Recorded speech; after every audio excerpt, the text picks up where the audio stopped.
নওশিনের অবস্থা দেখলে আপনি কাঁদতে বাধ্য হবেন। যেই নওশিনকে একসময় হিরোইন বলা হতো, মানে তার চেহারা এতটাই ফুটফুটে ছিল, সেই নওশিনকে আজ দেখার মতো না। সেই নওশিন আজ পাগল হয়ে গেছে। প্রিয় দর্শক, একটি ফটো আপনাদের জন্য এখানে তুলে ধরা হলো। দেখুন, এই নওশিনকে নিয়ে আমাদের সমাজের বিভিন্ন ইউটিউবাররা, আমাদের সিনিয়র বড় ভাই, বড় সিনিয়র ইউটিউবাররা তাদেরকে নিয়ে বিভিন্ন ধরনের সমালোচনা করেছেন। আতিফ আহমেদ নিলয়ের মৃত্যুতে তার হাত আছে, আতিফ আহমেদ নিলয়কে নওশিন আপা হত্যা করেছে, এই ধরনের গুজব বিভিন্ন গণমাধ্যম এবং বিভিন্ন ইউটিউব চ্যানেলে আপলোড করা হয়।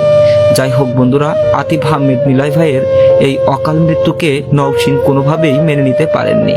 তাই তো আজ নওশিন আপুর এই অবস্থা।